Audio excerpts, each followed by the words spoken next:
ہم سب یونائٹڈ ہو کر اکٹھے ہی آگے چلتے ہیں۔ پھر ایک سوال جو مجھے ایک ویڈیو کے اندر ملا، وہ سوال یہ تھا کہ کیسے آپ لوگ گاڑیوں میں گھوم کر غریب آدمی کا درد جان سکتے ہیں؟ تو اس کا جواب مختصراً یہی ہے، بالکل ویسے ہی جیسے آزاد انگلینڈ میں رہنے والا ایک امیر آدمی جس کے پاس رولز رائس تھیں، جس کے پاس مہنگی گاڑیاں اور کروڑوں کی پراپرٹیز تھیں، اس نے غریب قوم کا درد سمجھا اور ان کو پاکستان بنا کر دیا۔ ٹاکنگ اباؤٹ مسٹر جناح، اپنی زندگی تسلی سے گزار رہے تھے، کوئی مسئلہ نہیں تھا ان کو۔ He was earning a lot، اتنا کہ ان کی 7 جنریشن تسلی سے کھا سکتی ہیں۔ اتنا پیسہ ان کے پاس تھا کہ شاید اس کو اگر وہ بانٹنا شروع کرتے تب بھی ختم نہ ہوتا۔ جناح نے بھی تو درد سمجھا، درد انسان کے اندر ہوتا ہے۔ اگر آپ بات کرتے ہیں کہ ہم گاڑیوں میں گھوم کر درد نہیں سمجھ سکتے، تو یہ اس لیے بھی ویلڈ نہیں ہے کیونکہ گاڑیوں میں گھوم کر جا کہاں رہے ہیں، اسی پبلک میں جا رہے ہیں۔ مجھے آج تک یاد ہے، میں 14 اگست کے اندر نیا جوڑا پہن کر ایونٹ پر گیا تھا، میں وہاں سے اترا تو پسینے میں بھیگا ہوا ایک بندہ میرے پاس آیا سیلفی کھنچوانے کے لیے، اور سیلفی کھنچوانے کے بعد اس نے کہا کہ پلیز میرے ساتھ ایک پکچر بنا لیں۔ اب وہ پسینے میں بھیگا ہوا تھا، میں تھوڑا سا اوے بھی کھڑا ہو سکتا تھا، میں نے نیا جوڑا پہنا ہوا تھا، لیکن میں نے اس کے ساتھ پراپر ہاتھ رکھ کے اچھی پکچر بنوائی۔ کیوں؟ کیا میں درد نہیں سمجھ رہا وہاں پر؟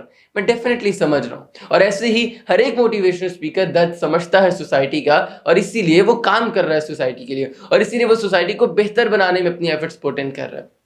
ایک آخری سوال جو مجھے تھوڑا سا ٹینشن دیتا ہے وہ یہ ہے کہ آپ لوگ علم کی قیمت لگا رہے ہیں، آپ لوگ اپنی ویڈیوز کو مونیٹائز کر رہے ہیں، آپ لوگ اپنے سیشنز کو پے پر رکھ رہے ہیں اور لوگوں کو علم بیچ رہے ہیں، علم کی قیمت لگا رہے ہیں۔ ٹیکنیکلی اگر دیکھا جائے تو ہر گھر میں قرآن مجید ہے، اور قرآن مجید ہمارے پاس آتا کیسے ہے؟ ہم پاکستان سے لیں یا سعودیہ سے لیں، ہمیں کچھ پیسے دینا پڑتے ہیں اس کو پرچیز کرنے کے لیے۔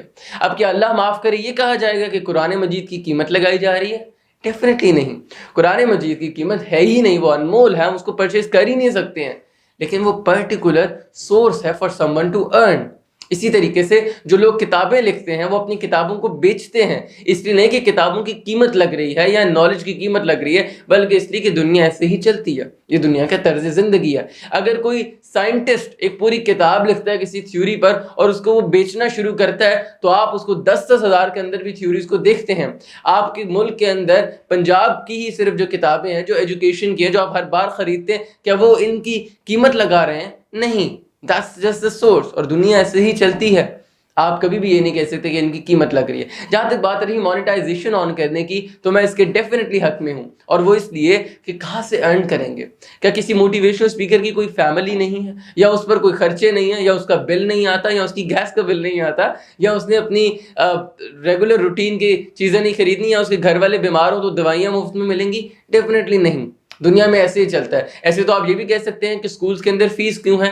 بھائی سکول کے مالکان کے خرچے ہیں، سکول کی ٹیچرز کے خرچے ہیں، وہاں پر جو گارڈ کام کرتا ہے، جو آیا کام کرتی ہے، ان سب کی فیملیز اس سے چلتی ہیں۔ اور اگر ایک موٹیویشنل اسپیکنگ کا ادارہ ہے تو وہاں پر جتنے لوگ کام کرتے ہیں ان سب کی فیملیز اس سے چلتی ہیں، اور منی ہمیشہ سرکولیشن میں رہتا ہے۔ اسی لیے جو اکثر سوالات آتے ہیں اس کے اوپر، میں ان کو ڈینائی اس لیے کرنا چاہتا ہوں کیونکہ موٹیویشنل مافیا نہیں ہے۔ موٹیویشنل اسپیکنگ یا ٹریننگز جو ہیں وہ ایک بھرپور پیشن ہے، اور پیشن کے ساتھ ساتھ اب وہ پروفیشن بنتا جا رہا ہے۔ پہلے میں نے آج تک کبھی اپنے ایک پبلک ایونٹ کا 1 روپیہ چارج نہیں کیا accept of those travel charges, وہ بھی اس لیے کہ میں خود اس کو افورڈ بھی نہیں کر سکتا۔ جس دن میں اللہ کے حکم سے اپنی ارننگ زیادہ کر لوں گا، اتنی کہ میں پورے ملک میں جا کر مفت میں ٹریننگز دے سکتا ہوں، میں ضرور دوں گا۔ سو ٹریول چارجز ایک نیسیسری چیز ہے، اس کے علاوہ کبھی اپنے بولنے کے پیسے نہیں لیے میں نے۔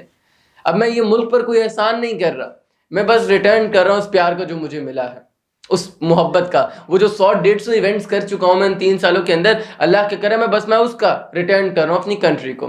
تو میں صرف اتنا کہنا چاہوں گا کہ ایک نیا پروفیشن ہمارے ملک میں اب جنم لے رہا ہے جو دنیا میں 10 سال سے آلریڈی بہترین کامیاب چل رہا ہے۔ تو اگر ملک میں کچھ اچھا آ رہا ہے اور کوئی امید کی کرن بڑھ رہی ہے اس نیگیٹو ٹائم کے اندر، کہ جب کرونا بھی ہے، ڈیلٹا وائرس آ گیا، لاک ڈاؤن چل رہا ہے، پیپرز کا سٹریس ہے بچوں پر۔ مجھے کل میسیجز آ رہے تھے 10th کے پیپرز کے بعد کہ ہم سٹریس میں ہیں، ہمارا پیپر خراب ہوا، ہم کیا کریں اگر ہماری سپلی آ گئی تو۔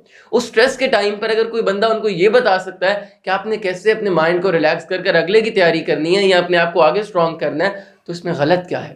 یہ چونا نہیں ہے جو لگ رہا ہے سوسائٹی کو، یہ سوسائٹی کو بہتر بنانے کی ایفرٹس ہیں۔ اور میں ہر ایک موٹیویشنل اسپیکر، ہر ایک ٹرینر، ہر ایک بندہ جو ویڈیوز کے تھرو یا کسی ایک کی بھی حوصلہ افزائی کر کے دنیا میں اس کو ٹریک پر لا رہا ہے، میں ہر ایک کو سیلیوٹ کرتا ہوں، عزت کرتا ہوں، اس لیے کہ وہ دنیا میں بہتری کو پھیلا رہے ہیں، وہ دنیا میں نا امیدی نہیں پھیلا رہے، وہ دنیا میں اچھائی پھیلا رہے ہیں۔ تو جو اچھائی پھیلا رہے ہیں ان کے ساتھ جڑ نہیں سکتے تو ان کو توڑیں مت، کیونکہ وہ ٹوٹ گئے تو آپ کی قوم کا ایک میجر حصہ ٹوٹ جائے گا۔ اگر بات سمجھ آئی اپنے دوستوں تک پہنچائیے گا، فیملی تک پہنچائیے گا، تاکہ وہ بھی سمجھ سکیں اور جن لوگوں کو یہ غلط فہمی ہے ان کی غلط فہمی دور ہو سکے۔ اگلی ویڈیو ملاقات ہوگی۔ اللہ حافظ۔